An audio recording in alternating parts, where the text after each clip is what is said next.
Les progrès technologiques sont rapides, de plus en plus rapides.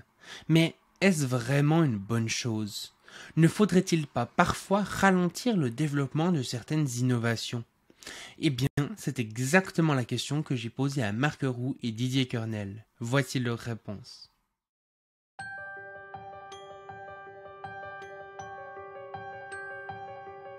Bienvenue sur le Futurologue Podcast, le podcast pour comprendre les enjeux de demain.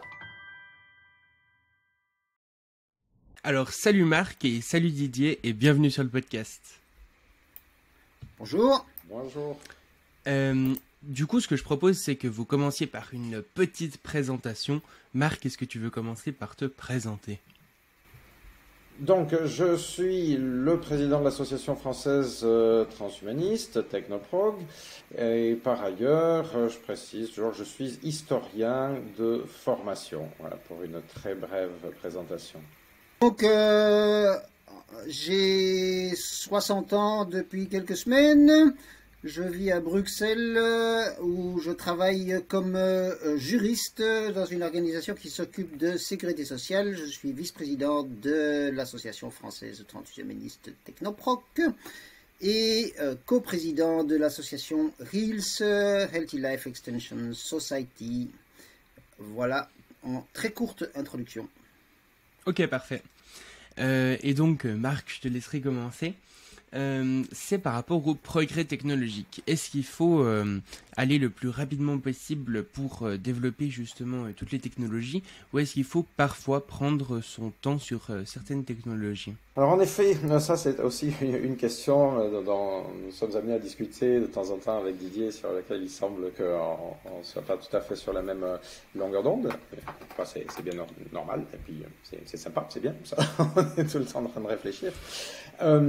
Donc mon souci par rapport à cette question, c'est que j'ai l'impression que à travers l'histoire longue, eh bien, on se rend compte que ça n'est qu'à posteriori que l'on peut vérifier si l'utilisation d'une technologie, eh bien, finalement, se révèle positive ou négative, ou plus ou moins positive ou plus ou moins négative pour la communauté humaine dans le cadre de laquelle elle a été développée, cette technologie.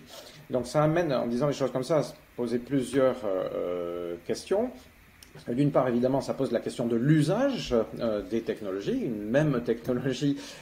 Pour une même technologie, on pourrait avoir intérêt à aller plus vite dans son utilisation, ou au contraire à aller moins vite. On pourrait chercher, je pense, quantité d'exemples et pointer des exemples en se disant, ah ben tiens, si on avait su, si on avait pris moins de précautions, on serait allé plus vite dans l'application de telle technologie, on aurait évité quantité de déboires, et donc c'est bien dommage qu'on soit pas allé plus vite. Et puis vice-versa, on peut trouver des technologies pour lesquelles on pourrait considérer qu'on aurait bien mieux fait d'aller moins vite, de prendre beaucoup plus de précautions. Le problème, c'est qu'en amont, on ne sait pas. Et donc, la question, en fait, c'est de savoir quelle peut bien être la meilleure attitude à avoir en amont, tant qu'on ne sait pas. Alors, évidemment, relativement récemment, ce type de réflexion a amené à l'application, au développement et à l'application de ce qu'en France, on a appelé le fameux principe de précaution. Le problème, c'est que ce principe de précaution, qui en France, il faut le rappeler, a été intégré dans la Constitution, donc de manière très très très forte, eh bien, il est la plupart du temps, encore une fois, me semble-t-il, interprété de la manière pratiquement la plus restrictive, ou en tout cas de manière très restrictive. Et c'est toujours là notre problème, c'est le problème de l'esprit de la loi. Il y a un texte qui dit des choses pas trop précises, parce que une loi doit toujours laisser un certain degré d'interprétation pour le pouvoir législatif, voire le judiciaire derrière. Donc c'est pas trop précis.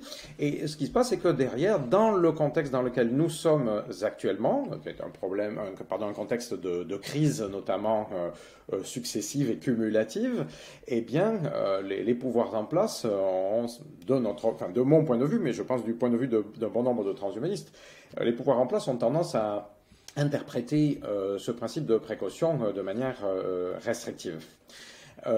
Donc, personnellement, je pense que les deux peuvent être problématiques, quoi. C'est-à-dire que d'une part, ne pas se préoccuper de précaution du tout peut être problématique, et d'autre part, interpréter la précaution de manière trop restrictive est également problématique. Et après, c'est bien délicat de dire quelle est la bonne vitesse. Les politiques actuelles, ou je dis les politiques, mais c'est d'autres décideurs, décident d'aller en gros, finalement, de manière collective d'ailleurs, parce que c'est jamais une seule personne qui décide toute seule. C'est toute une société au final, tout un ensemble de décideurs qui décident. Donc ils mettent le curseur, ou plutôt la vitesse à laquelle on va à un certain niveau. Voilà, en fonction de ce cadre, en essayant de faire au moins pire. Je sais pas, on peut prendre, je sais pas, l'exemple de la pandémie dont on espère qu'on est en train de sortir progressivement. Certaines des mesures prises, je sais pas, par exemple par rapport au masque, a posteriori, on peut se dire mais il fallait à fond dès le départ, et ça a été une énorme bêtise d'avoir tellement tardé. Il fallait même anticiper et avoir des stocks de masques à l'avance. Oui, mais avant la pandémie, les décideurs en place, pour d'autres raisons économiques, entre autres, ont fait le choix contraire. Et puis, quand ils se sont retrouvés avec la pandémie sur le nez, ils ont mis du temps, et en fonction des informations qu'ils ont eues dans les mains, ils ont fini par changer complètement de position. Alors, a posteriori, on peut être très très critique, on peut condamner les décideurs en question, mais personnellement, je pense qu'il faut être plus prudent que ça, et se dire que si on avait été à leur place, on aurait peut-être eu du mal à prendre des bonnes décisions plus rapidement. C'est toujours plus facile, comme on dit, de prédire l'avenir a posteriori, quoi.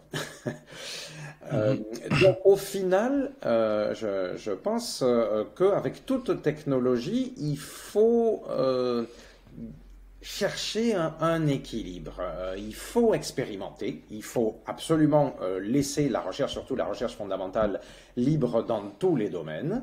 Il faut essayer en effet de l'encourager, d'aller aussi vite que possible, mais en même temps, en se donnant l'impression, ça ne peut jamais être qu'une impression, en se donnant l'impression que si besoin, on va pouvoir donner un coup de frein. Parce que parfois, ça nous pète dans la gueule. Donc voilà, je m'arrête là pour cette première réflexion sur cette question. Et donc, quand tu dis un coup de frein, tu imagines plutôt quelque chose de politique, c'est ça ? Alors, il y a différents niveaux de responsabilité et différents cercles de décision qui peuvent donner des coups de frein ou des coups d'accélérateur. Le politique a son niveau de responsabilité, mais dans les laboratoires, les chercheurs ont un niveau de responsabilité, les financeurs ont un niveau de responsabilité, et puis on peut aller au-delà, on peut même dire que la sphère médiatique a un niveau de responsabilité, parce que selon la manière dont on parle d'un sujet, dont on parle par exemple d'une technologie en cours de développement, on va donner certaines impressions au grand public qui, en retour, va avoir une influence sur les choix politiques, par exemple, ou sur les choix des investisseurs. Donc tout cela est lié, chacun a une part de responsabilité. Et puis, pour finir, est-ce que tu aurais un ou deux exemples, justement, de progrès technologiques qui te sembleraient intéressants à limiter, pour qu'on aille moins vite aujourd'hui sur ces progrès précis ? Qu'on aille moins vite, parce que en bon historien, je pensais tout de suite à des exemples passés. Je me permets de formuler celui que j'ai en tête, mais en même temps, il me semble complètement d'actualité. Je pense à la période où, dans le monde, et notamment en France, on a fait le choix de l'énergie nucléaire, alors que on était dans une période où le développement de différentes technologies d'énergie portant sur des énergies renouvelables en était à peu près au même stade de développement. C'est-à-dire que, par exemple, sur le solaire ou même sur l'éolien, et en France, par exemple, dans les années 50-60, on avait des expérimentations sur, par exemple, l'énergie marémotrice. On a construit une centrale expérimentale d'énergie marémotrice sur l'estuaire de, je dois avouer, je ne sais plus si c'était sur la Loire ou sur la Garonne. Je pense que c'était sur l'un des deux. En tout cas, on avait fait ce type d'expérimentation et puis on s'est tout de suite arrêté. Mais on s'est arrêté, d'après ce que j'ai compris, pas tellement parce qu'on s'est rendu compte que ça ne serait pas rentable. On s'est arrêté parce que surtout, on a décidé de miser à fond sur l'énergie nucléaire et on a misé à fond sur l'énergie nucléaire pour des facteurs, on imagine, tout le monde peut le comprendre, qui ne relevaient pas tellement de la production d'énergie, mais qui relevaient de la grandeur de la France, qui relevaient donc de la possibilité de développer l'arme atomique de manière autonome et indépendante des États-Unis, donc au moment où on était dans la France gaulliste.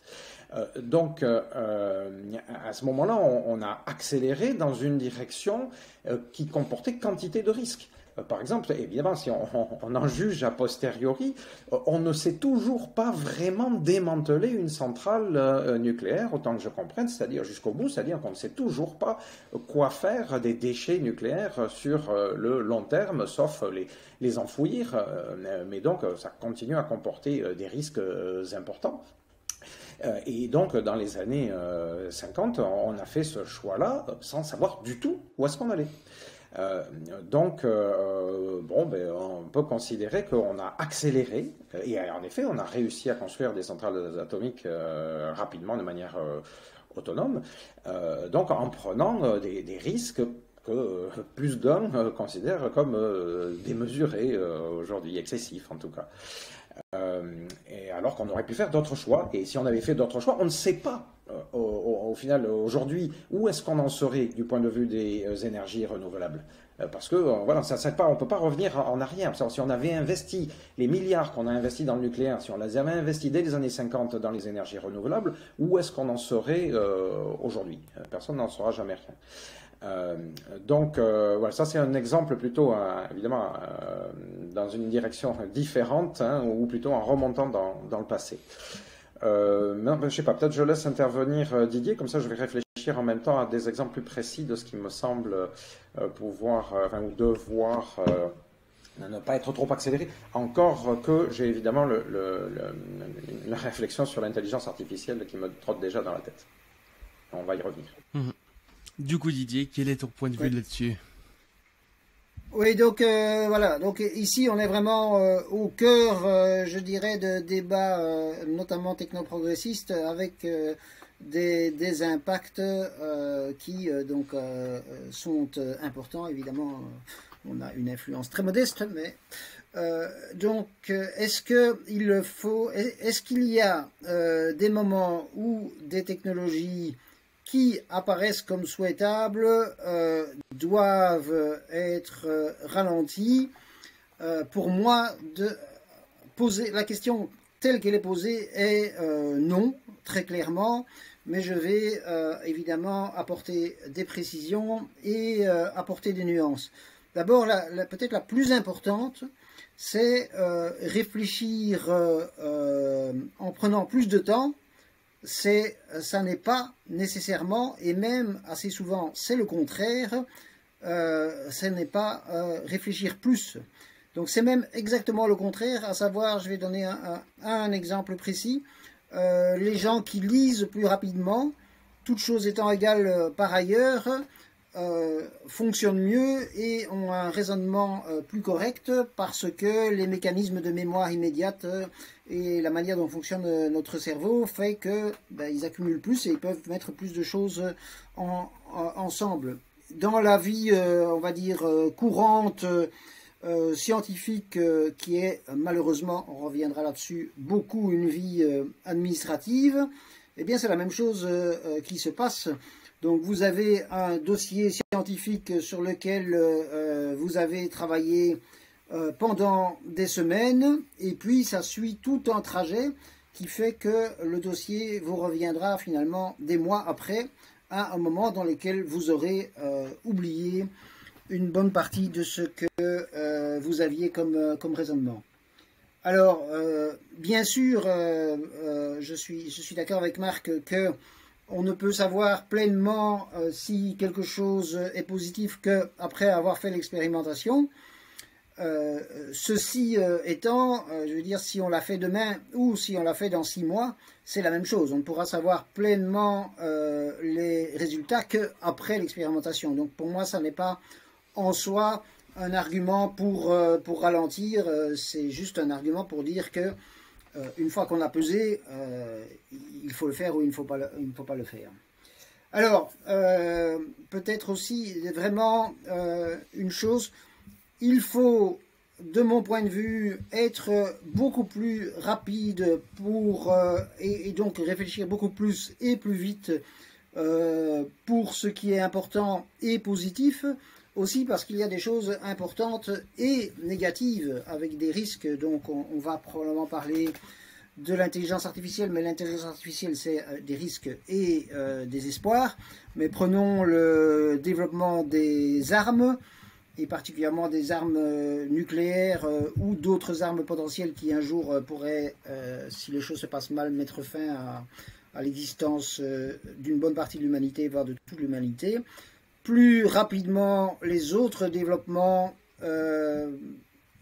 scientifiques, donc après économiques, technologiques, etc., se font, plus les risques liés au développement d'autres technologies, on va dire néfastes pour faire simple, parce qu'effectivement on ne sait pas, etc., mais peuvent être minorés.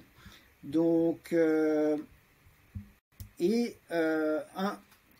une chose suivante, mais qui fait partie du même ensemble de raisonnement, un coup de frein, ça n'est pas toujours de la prudence, et même souvent, un coup de frein, ça n'est pas de la prudence du tout.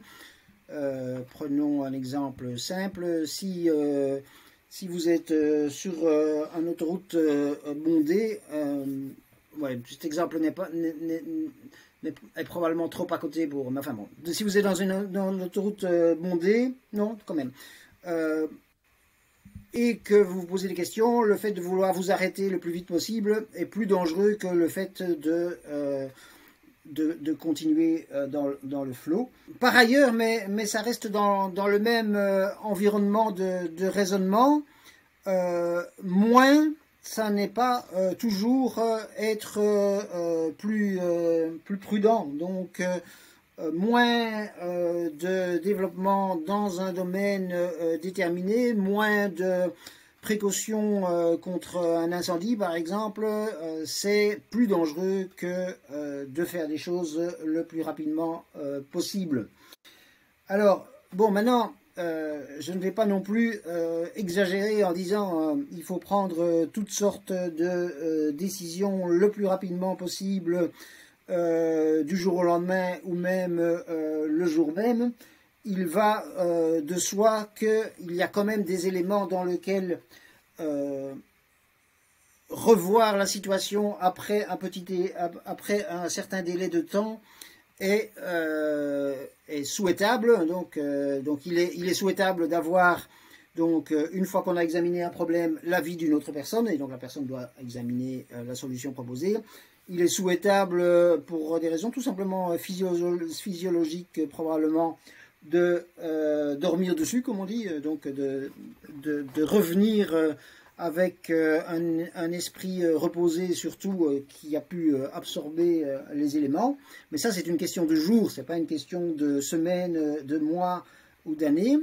Alors, une chose à laquelle je n'avais pas réfléchi auparavant, mais sur laquelle je suis d'accord avec Marc, c'est il est aussi souhaitable de ne pas tester des choses, enfin de ne pas plutôt faire les choses massivement, directement. Mais ceci dit, je pense que dans la vie technologique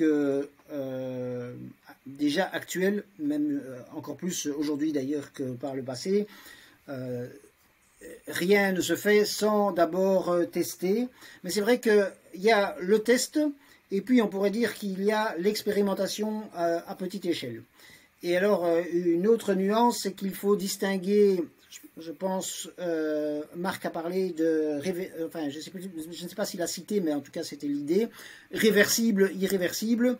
Il va de soi que, pour prendre un exemple, une chose dont on parle relativement souvent en matière d'environnement, que mettre dans l'atmosphère des substances dont on espère qu'un effet boule de neige sera favorable, c'est quelque chose auquel il faut beaucoup plus réfléchir parce que ces effets boule de neige qui donnent des conséquences défavorables ne peuvent plus être arrêtés facilement, que, je ne sais pas, décider que on va planter tel type de végétation plutôt qu'une autre, parce que là c'est plus simple de revenir en arrière. Voilà en quelques mots, mais maintenant, pour revenir à ce que je pensais, en tout cas avant la discussion, être le cœur des désaccords, pour des objectifs qui sont aujourd'hui perçus comme des objectifs souhaitables, ce qui évidemment pour l'immense majorité des longévitistes, enfin des transhumanistes et des longévitistes comprend les progrès en matière de longévité, mais aussi pour les progrès et plutôt éviter les régressions en matière, la poursuite des régressions en matière environnementale. Il est extrêmement important d'aller le plus vite possible. Donc pour la longévité, l'argument tout simple mais fondamental, 120 000 personnes à peu près qui meurent de maladies liées au vieillissement chaque jour, donc un jour de gagné, 120 000 vies de gagné. Et pour l'environnement, on parle beaucoup du réchauffement climatique, on parle beaucoup moins de la disparition, de la diminution de la biodiversité, plus précisément par rapport à ce qui est pour moi l'aspect le plus inquiétant, la disparition des arthropodes, donc insectes et autres invertébrés, enfin, et d'autres invertébrés. On en parle très peu, on ne sait pas exactement à quoi c'est dû, et donc pour moi il est extrêmement urgent de faire des recherches dans ce domaine-là et des expérimentations pour voir comment mettre fin à cela.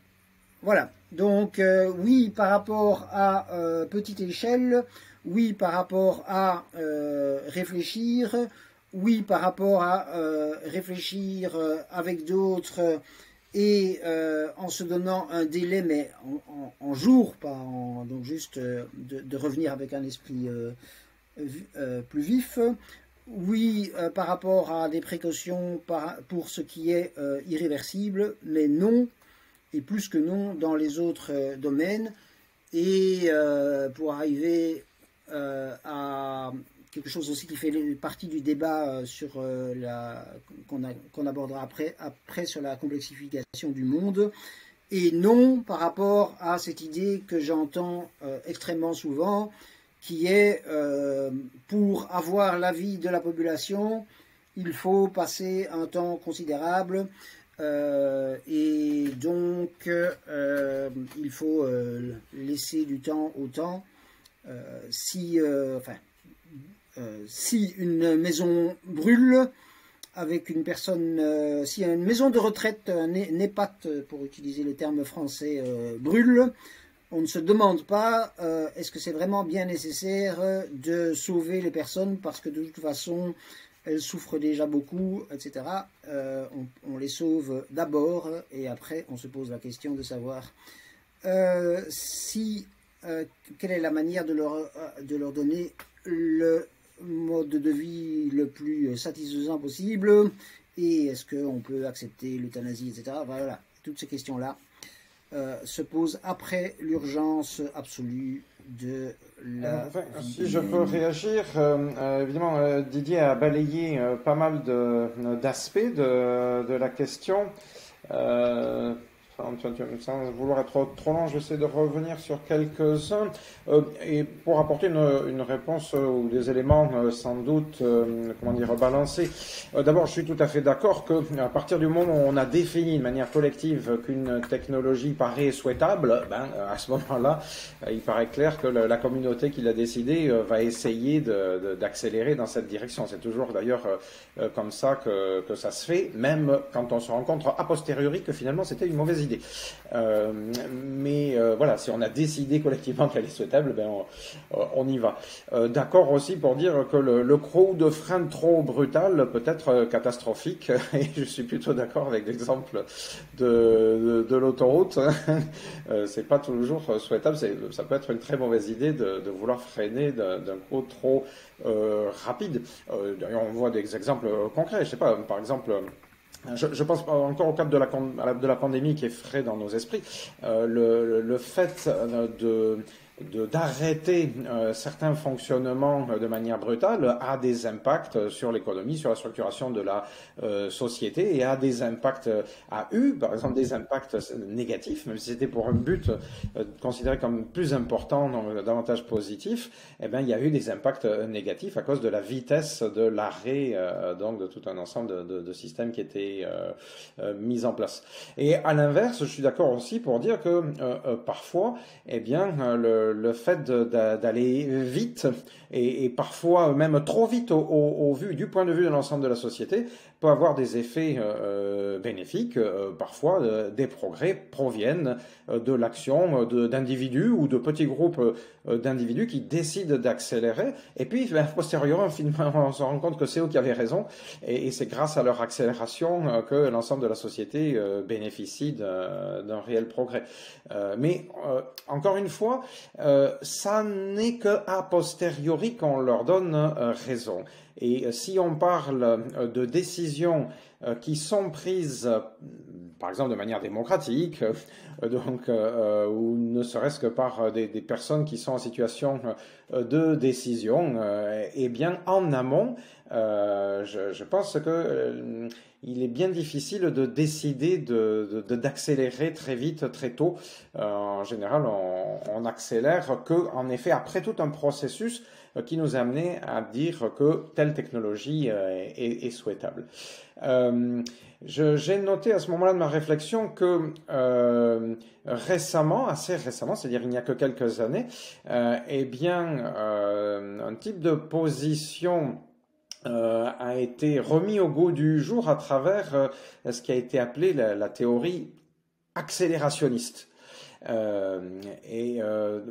Sans rentrer trop dans les détails, les Anglais notamment qui avaient réfléchi ça au départ, considéraient que accélérer, alors de manière, on va y revenir, quasi exponentielle, l'évolution technologique serait positif parce que cela conduirait à faire exploser les cadres de l'organisation sociale dominante aujourd'hui. Il faut dire que les penseurs au départ de la théorie accélérationniste se situaient dans un contexte politique qui est celui de l'extrême gauche radicale, et donc ils pensaient ils pensent peut-être encore que ce serait une manière de sortir du capitalisme pour que d'utiliser une accélération continue des progrès technologiques, en se disant que au final ça serait forcément mieux que ce qu'on connaît aujourd'hui. Passage, enfin ça rejoint un petit peu une pensée plus ancienne, celle par exemple du futurisme italien qui date elle des années 20-30 du XXe siècle. Pour le dire vite, c'est intéressant de constater que ces réflexions, ces derniers temps, il semble qu'elles étaient plutôt récupérées par l'extrême droite, par exemple en France, considérant eux aussi accélérer de manière exponentielle tous les progrès technologiques serait une manière de faire exploser les cadres actuels, mais alors eux, donc dans la perspective de ramener les valeurs, passant également sur les détails, mais des valeurs qui sont en général ceux de l'extrême droite. Donc on voit que à travers cette idée d'accélérationnisme, on pourrait arriver à des choses très très diverses et qui rejoignent, me semble-t-il, les idées de perfection des uns ou des autres. Évidemment, de mon point de vue, ça nous amènerait plutôt à des abîmes les unes comme les autres. Pour m'amuser un petit peu, parfois je dis, à force de vouloir se précipiter, on finit au fond du précipice. Ça c'est voilà évidemment une manière de tirer à l'extrême ces potentialités-là, mais il me semble que pour revenir à des choses bien concrètes, il y a des applications potentielles qui doivent nous faire nous poser ces questions.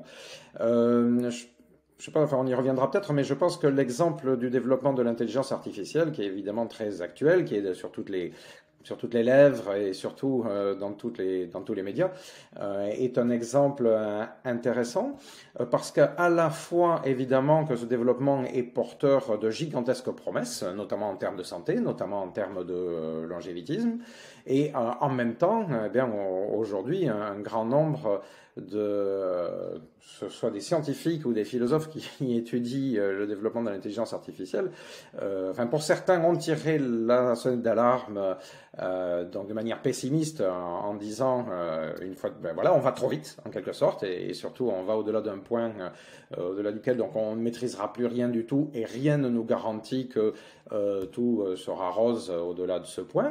Le point en question dans le langage transhumaniste, il s'appelle le point de la singularité technologique. D'autres, au contraire, sont tout à fait optimistes par rapport à cette perspective-là, en disant non, il faut y aller le plus vite possible. C'est très très bien que l'intelligence artificielle soit en train de se développer de manière de plus en plus rapide, parce que ça va permettre de réaliser des merveilles. C'est clair que moi, de mon point de vue à moi, les deux penchants sont excessifs.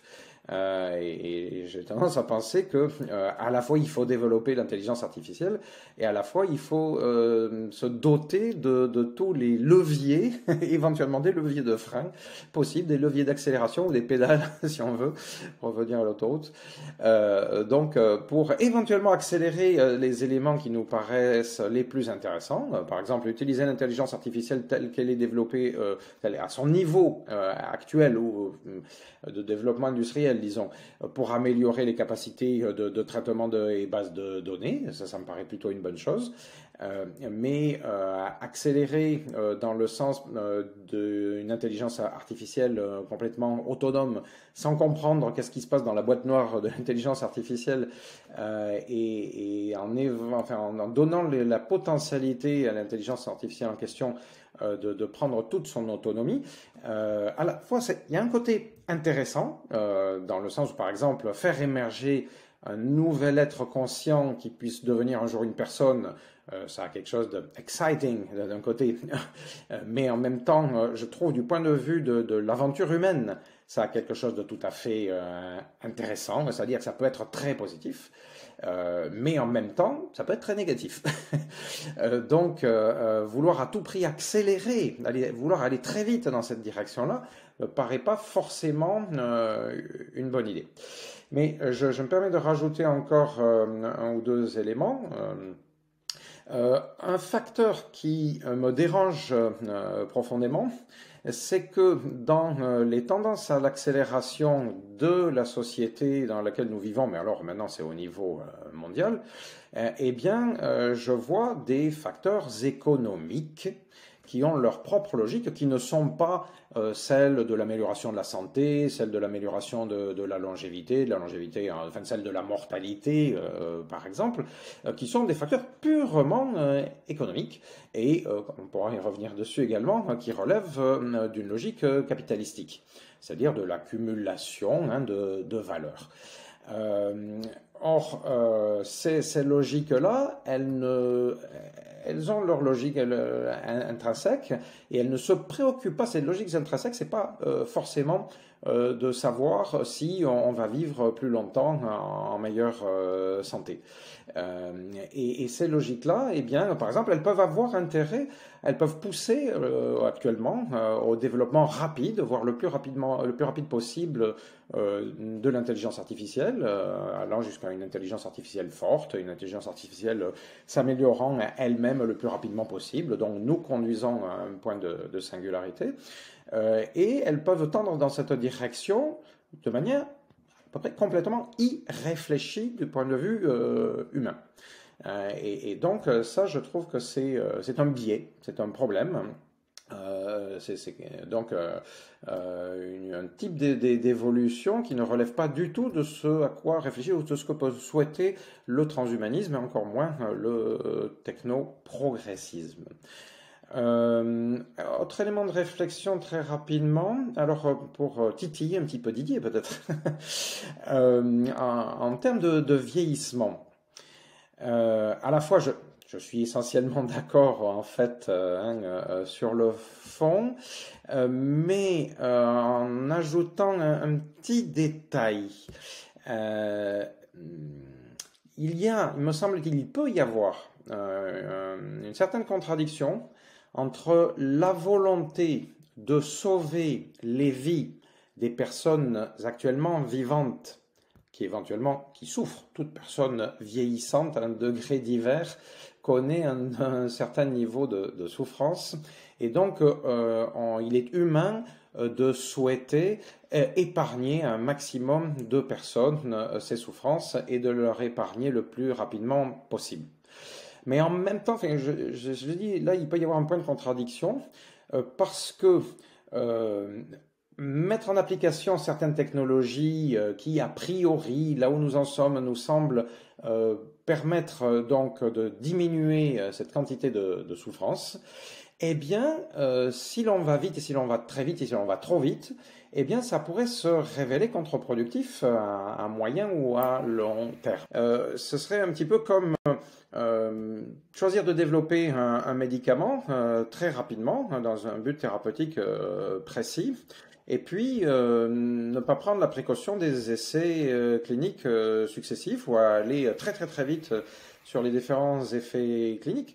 Or, on se rend compte régulièrement que des médicaments dont on a cru qu'ils allaient pouvoir aider au niveau des soins, eh bien, quelques temps plus tard, quelques mois ou années plus tard, on se rend compte qu'il y a des effets secondaires négatifs et puis on finit par décider de les retirer du marché. Donc, il me semble que ces procédures sont nécessaires. Alors ensuite, par contre, dans le cadre de ces procédures, on peut être évidemment plus ou moins restrictif. Alors là, en tant que bon transhumaniste et bon longévitiste, j'aurais tendance à dire que, par exemple, interdire à des personnes volontaires et bien informées de se porter candidat pour tester des substances, eh bien c'est un problème. Ou même interdire, comme c'est le cas actuellement, à des professionnels de santé de procéder à des auto-expérimentations, parce que ça arrive qu'il y en a qui soient volontaires. L'interdire, ça je pense que c'est une bêtise. Donc là on pourrait aller plus vite de ce point de vue. Mais ce n'est pas la même chose que de s'abstenir de passer par les différentes étapes des tests.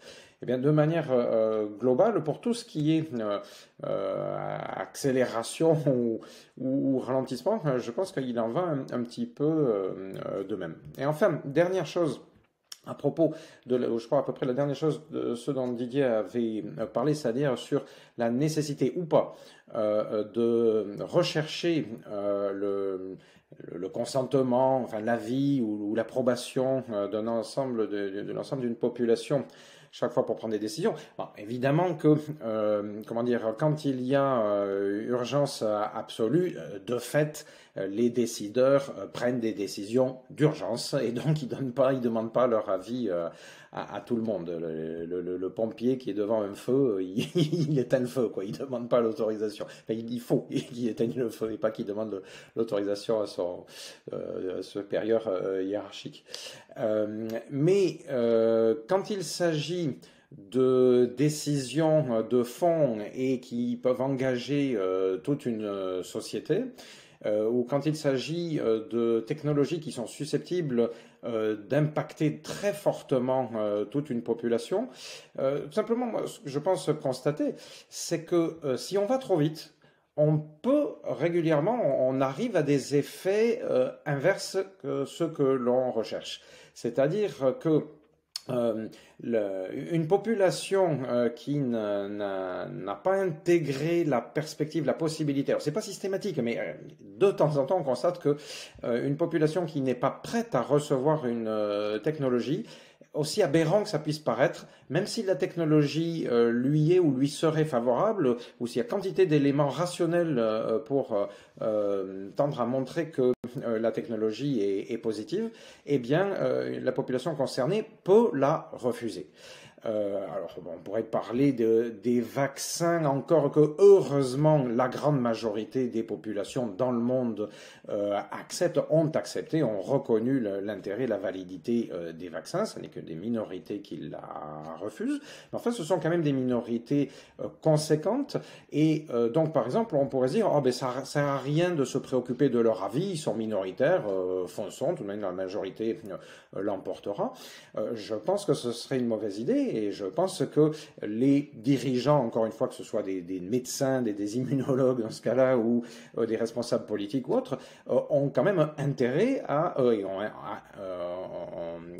ont raison de rechercher des pratiques pédagogiques, en quelque sorte, par lesquelles on essaie d'expliquer et donc de convaincre les différentes populations du bien fondé de la technologie en question. Parce que de cette manière-là, ben, quand même, on intègre le plus possible de personnes et l'ensemble de la société donc peut adopter plus facilement les technologies en question. Donc voilà. Bon, et après, tout en étant conscient du fait que malheureusement, enfin comme je l'ai dit tout à l'heure en parlant des intérêts économiques, mais il peut y avoir d'autres intérêts politiques, par exemple, qui fait que parfois, des responsables, eh bien, en effet, tiennent un discours pour favoriser le développement de telle ou telle technologie, alors qu'eux-mêmes ne sont pas. Enfin, je citais l'exemple du nucléaire tout à l'heure. J'ai des exemples très concrets pour parler, par exemple, des nanotechnologies et dire et argumenter pour dire que comment, alors que je trouve qu'on pourrait faire, et j'espère qu'on est en train de faire une quantité de choses tout à fait extraordinaires avec les nanotechnologies, mais dans la manière dont les politiques nous mènent vers l'emploi des nanotechnologies, eh bien je relève quantité de choses qui me paraissent complètement inacceptables. Et donc je ne donne pas raison aux politiques de faire avancer, aux politiques et encore une fois aux responsables économiques, etc. Il y a un certain nombre de responsables scientifiques. Je ne leur donne pas raison de faire avancer ces sciences et technologies alors que je constate tout un ensemble de bienfaits. Je ne leur donne pas raison dans la manière dont ils procèdent. Parce que, je peux citer des exemples, je peux aller citer des sources précises pour montrer comment des responsables politiques, à propos des nanotechnologies, ont fait et font encore le choix aujourd'hui de ne pas en parler. Parce que il me semble, c'est mon analyse, que la leçon qu'ils ont tirée de l'histoire, par exemple, du développement des OGM notamment, et de dire ah ben sur les OGM on a tout foiré, on s'est débrouillé de telle sorte que le discours public est très négatif sur les OGM, alors qu'il y a et je suis d'accord sur cet aspect-là, il y a sans doute plus d'aspects positifs que d'aspects négatifs au développement des OGM, et donc la conclusion c'est les nanotechnologies, on n'en parle pas, on en fait mais on n'en parle pas, on le fait à bas bruit, le plus possible à bas bruit, et il n'y a pas de débat, il y a eu un moment donné dans les années 2010 où il y a eu un début de débat public sur les nanotechnologies, et puis aujourd'hui le débat public il a disparu. On a réussi, hein, les politiques, les économistes, etc., les financeurs, les scientifiques et les médias, hein, qui jouent le jeu à propos des nanotechnologies, ont réussi à faire disparaître le sujet du débat public. Personnellement, je suis à la fois très content de voir développer des nanotechnologies de manière positive et à la fois pas satisfait du tout de la manière dont les décisions sont prises. Donc voilà, il me semble qu'on doit à la fois rechercher le débat public est évidemment argumenté pour obtenir, quand on considère, quand tous, enfin, je veux dire, les scientifiques, les politiques, les économistes, etc., quand tout le monde est à peu près d'accord pour dire ces technologies sont positives, on doit argumenter pour convaincre le public, mais il ne faut pas escamoter le débat. Oui, mais ok, j'ai l'impression que, en gros, je vais répondre pour une bonne partie, enfin répéter pour une bonne partie des choses que j'ai dites, à savoir nous sommes d'accord qu'il y a des choses dangereuses qu'il ne faut pas donc développer, donc pas accélérer, mais même ralentir si c'est possible. Sur le fait qu'il y en a d'autres qui doivent être accélérés, mais qu'il faut tester. Mais pour moi, l'exemple que tu donnes pour sauver des vies, ça peut avoir des effets négatifs sur le long terme. Donc oui, évidemment, indiscutablement. Par exemple, pour prendre un domaine tout à fait d'actualité, certains scientifiques affirment que certaines vaccinations ont pour effet une surmortalité dans d'autres domaines que le domaine lié à la Covid. Voilà, et donc ça n'est pas malheureusement totalement impossible, mais ça ne peut, on ne peut savoir ses effets à long terme que après avoir testé. Les effets à long terme, on peut oui, il faut tester. Oui, il peut y avoir des effets collatéraux négatifs. Il peut aussi y avoir, j'insiste toujours, des effets collatéraux positifs. Mais y aller plus lentement, ça ne va rien changer pour moi à cela. Je suis d'accord aussi sur le fait que ce serait déjà toute une discussion sur laquelle on aurait pas mal de... Enfin, on va peut-être pouvoir revenir là-dessus dans le thème complexification du monde, mais il y a beaucoup de washing. Il y a le greenwashing, et parmi tous ces washings, il y a le new washing. Donc c'est nouveau, donc c'est bien, donc nous avons des nouvelles technologies, et donc ces nouvelles technologies ont plusieurs inconvénients.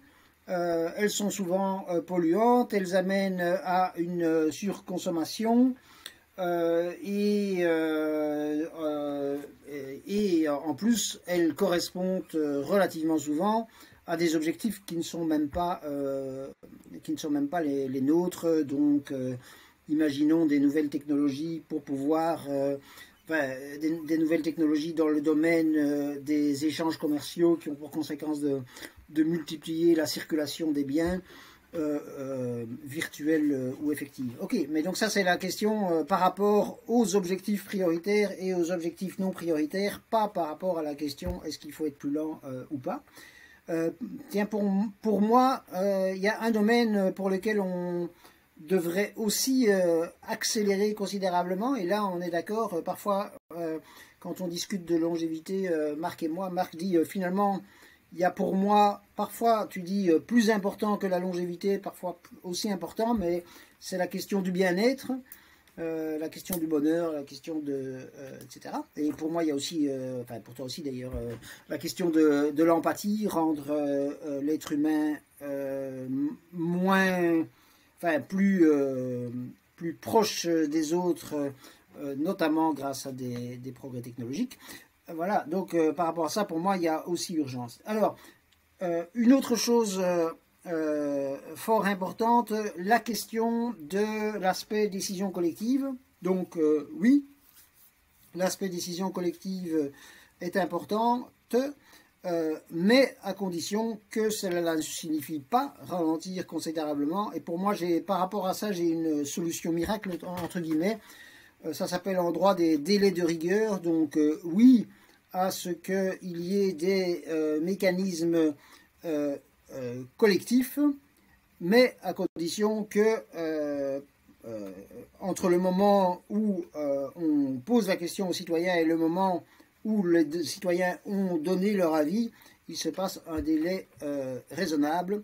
D'ailleurs, encore une fois, je retombe là-dessus, encore probablement plus pour une consultation de citoyens que dans d'autres domaines.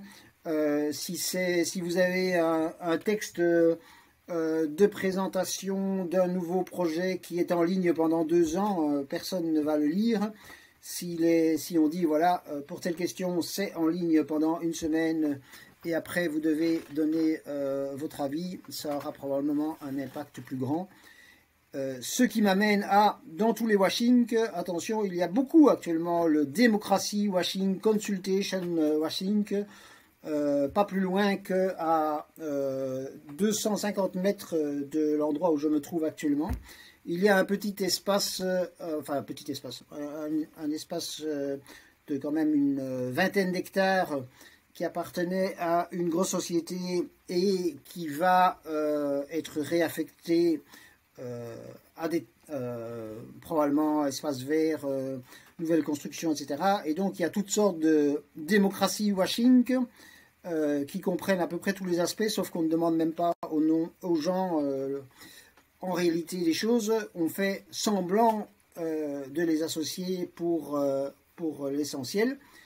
Et une des conséquences de cela, c'est que si tout va bien, si tout va bien officiellement, déjà aujourd'hui, les travaux seront terminés en 2030. Alors que l'espace est vide depuis 2020. Mais ça n'est pas grave, parce qu'à 500 mètres de chez moi, il y a un lieu de 60 hectares environ, qui est devenu un terrain vague à peu près au moment où je terminais mes études universitaires, c'est-à-dire il y a 37 ans. Et depuis, les discussions se poursuivent. Donc, décision collective, oui, mais pas au prix de ralentissement considérable. Et alors, j'avais encore deux choses. Une chose tout à fait regrettable, c'est que, comme tu le disais, Marc, pour les nanotechnologies, les choses se font sans grand débat public, enfin, avec peu de débat public, on va dire, et en tout cas il faudrait encore voir, sans beaucoup de débats publics, en tout cas organisés au niveau de l'État français. Il y en a beaucoup plus qui ont été organisés, on va dire, par exemple, sur les questions de vaccination, par exemple, sur les questions liées aux énergies renouvelables. Mais en fait, cela a pour conséquence paradoxale que très souvent les citoyens se sentent plus mis devant les faits accomplis dans les domaines dans lesquels ils sont en réalité consultés que dans les domaines dans lesquels ils ne sont pas consultés. Et ça, c'est vraiment une immense difficulté. Hein. De manière générale, personne... je suppose, je ne suivais pas, enfin d'abord j'étais pas né à cette époque-là et je n'ai pas suivi les débats politiques concernant le nucléaire français, mais j'ai l'impression, je suis à peu près certain qu'il n'y a eu aucun mécanisme de consultation spécifique de la population à ce niveau-là. Aujourd'hui, il y a pour toutes les modifications énergétiques des mécanismes de la consultation de la population beaucoup plus importants, mais il y a beaucoup plus de citoyens qui se plaignent du fait qu'ils ne sont pas consultés. Donc ça, c'est une difficulté qui est encore aggravée avec tous les raisonnements complotistes qui se multiplient, même si c'est encore plus au niveau des États-Unis que de la France et de l'Union européenne, probablement. Et alors, dernière chose, je voulais, par rapport à la question de l'intelligence artificielle, pour moi, là, il y a vraiment une manière différente dont les questions doivent être posées, ou plutôt il y a des aspects spécifiques à ces questions-là, parce que, à la différence, l'intelligence artificielle dite générale, ou qui arriverait à la singularité, bref, une intelligence artificielle qui serait supérieure à l'intelligence humaine, on ne peut pas tester. Ou plus exactement, on ne peut pas tester à petite échelle. Oui, il y a des gens qui pensent qu'on peut tester à petite échelle, pour faire simple, en enfermant l'intelligence artificielle dans une petite boîte.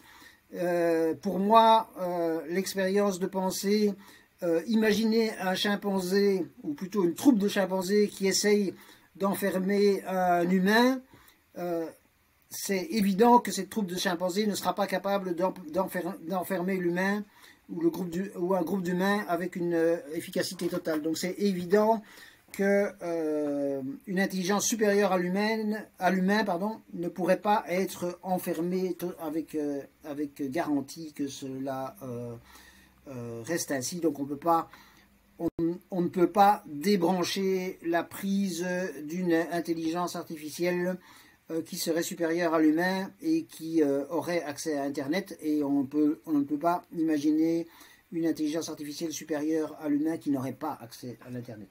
Voilà, donc par rapport à l'intelligence artificielle, les questions sont vraiment des questions qui peuvent, qui sont extrêmement importantes, et donc là, c'est clair que si aujourd'hui j'avais le choix entre appuyer sur le bouton pour obtenir une intelligence artificielle générale et ne pas appuyer sur le bouton, en ne sachant rien de plus que les éléments que j'ai aujourd'hui, je n'appuierai pas sur le bouton.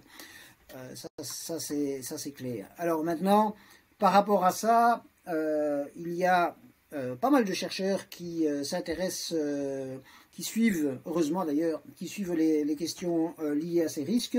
Moi, je me contenterai ici de deux pistes par rapport à accélération, non-accélération. Eh bien oui, quand même, accélération, à savoir accélération par rapport aux priorités de ce que l'on demande à l'intelligence artificielle. Et alors, sans surprise, c'est accélération vers la longévité humaine et vers tout ce qui est résilience, mais pas seulement parce que c'est la question la plus importante pour les citoyens eux-mêmes, mais aussi parce que, on va dire, en configurant l'intelligence artificielle comme ayant parmi ses priorités absolues les questions de santé, on risque moins d'avoir des effets tout à fait non voulus. On risque moins d'avoir des effets tout à fait non voulus. Alors que si on crée une intelligence artificielle la plus puissante possible, par exemple pour des motifs militaires, c'est beaucoup plus facile d'imaginer des conséquences négatives. Ça, c'est le premier aspect. Et le deuxième aspect, c'est là aussi, oui, à ce qu'il y ait des débats démocratiques, mais totalement non à ce que ces débats démocratiques puisse ralentir les choses, parce que l'intelligence artificielle, encore une fois, s'il y a une intelligence artificielle supérieure à l'humain, ayant un contrôle, on va dire, sur son environnement extérieur et étant capable de s'améliorer, ça fait beaucoup de conditions, mais c'est envisagé par certains. À ce moment-là, la première est la dernière. Donc, on ne peut pas se tromper. Et si la première, qui est la dernière, est créée par la Corée du Nord ou la Chine ou même les États-Unis, la probabilité que ça se passe mal serait plus forte que si c'est créé par l'Union européenne, toutes choses étant égales par ailleurs. Mais ce qui ne veut pas dire que... attention, que je suis convaincu que s'il y avait une intelligence artificielle ayant pour but la santé et la longévité et la résilience de l'humain, créée au niveau de l'Union européenne après un débat public, que ça supprimerait tous les risques. Oui, juste un très très court mot pour dire que pour le coup, je suis d'accord avec l'essentiel de ce que vient de dire Didier. Peut-être juste un tout petit détail à propos de la recherche d'approbation dans le cadre du débat public sur le nucléaire. Donc, en effet, les décisions dans les années 50-60 ont été prises sans aucun débat public. Mais il me semble que, enfin, toi et moi, nous souvenons bien que cela a provoqué des protestations de très très très grande ampleur. Et donc ça n'a pas été le fait qu'on ait cherché l'approbation par l'organisation de débats, par l'information, etc., qui a provoqué ces réactions de très grande ampleur. Ça a été la réaction de pans entiers de la population qui a réagi par des manifestations monstres, parfois de plusieurs, enfin près d'1 million de personnes sur certains sites, que ce soit en Allemagne, en France, avec des manifestations qui ont provoqué des morts dans le cadre, je me rappelle, 77 Crémalville, et avec le résultat d'ailleurs que ces manifestations sont allées jusqu'à provoquer le recul du gouvernement, par exemple pour ce qui était du développement du surgénérateur nucléaire à l'époque. J'interromps brièvement pour je veux dire une réponse partiellement factuelle.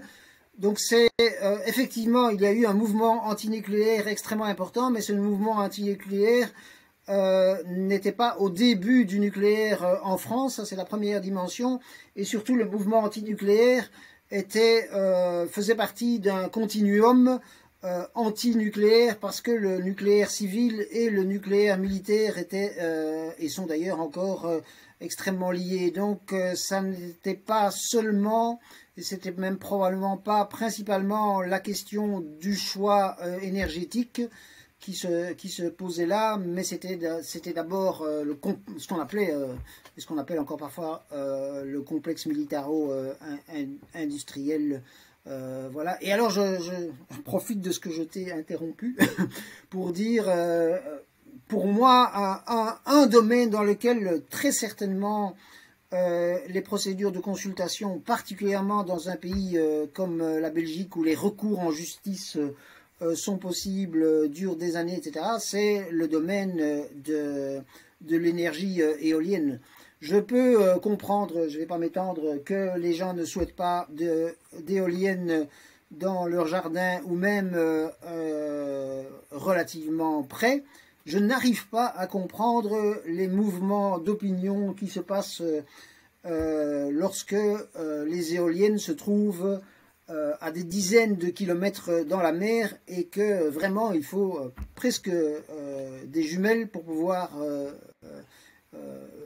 les voir, et qu'il y a des gens qui disent ça défigure le paysage. Voilà, je passais. Et en tout cas, et pour revenir au sujet lui-même, et je n'arrive pas à admettre que des citoyens qui forment une minuscule majorité une minuscule minorité, pardon, en fait il suffit d'un citoyen, puisse bloquer des projets qui concernent des centaines de milliers de personnes par un simple recours parfois au Conseil d'État. Le Conseil d'État belge fonctionne de manière, c'est un tribunal administratif en fait, au Conseil d'État qui coûte quelques centaines d'euros et qui va permettre dans certaines situations de bloquer des dossiers pendant 3 ans au moins pour le premier degré de juridiction, parce qu'après évidemment il reste Cour de cassation, tribunaux européens, etc. Enfin, là aussi, je suis plutôt d'accord, hein, Didier, tu as raison en effet de rappeler le contexte du développement des protestations contre l'énergie nucléaire, mais il me semble que ça ne fait pas disparaître le fait que les dirigeants de l'époque n'avaient pas du tout recherché le consensus démocratique et que cette absence, quand même, ça a contribué à se retourner contre eux par la suite. Mais après, je suis complètement d'accord pour dire que quand on a dit ça, on n'a pas pour autant donné la solution du bon fonctionnement démocratique. Et tu viens de rappeler tous les travers ou le fonctionnement judiciaire et administratif avec toutes ces lourdeurs. À titre personnel, je dis, je ne sais pas. Est-ce qu'on ferait, peut-être dans une certaine, on a tendance à dire que on ferait mieux d'alléger tout ça. Je suis d'accord qu'évidemment il y a la tendance à l'empilement, qu'il soit administratif ou judiciaire, que forcément à un moment donné il devient contre-productif. Mais quel est le bon niveau? Je pense que ça reste délicat à dire. Je pense que de ce point de vue-là, on a encore des progrès, des essais à mener. Et par exemple, je pense que les essais de consultation citoyenne sous différentes formes qu'elles sont développées ces dernières années ont quelque chose d'intéressant. Que ce soit la participation directe, la démocratie directe, ou que ce soit les assemblées de citoyens qu'on forme préalablement pour essayer de faire émerger un conseil qui ne soit pas qu'un conseil de spécialistes, etc. Je pense que tout ça est intéressant, tout ça mérite d'être essayé pour essayer d'améliorer nos modes de décision. Mais après, c'est clair que ça reste difficile de dire à quel point on doit exiger la démocratie totale ou exiger l'efficacité totale. Entre les deux, bien difficile de savoir. Ok, excellent. Du coup, je pense qu'on a quand même pas mal bien répondu à cette question. Du coup, merci beaucoup à vous deux pour ce podcast. C'était très intéressant. Et puis, à très bientôt.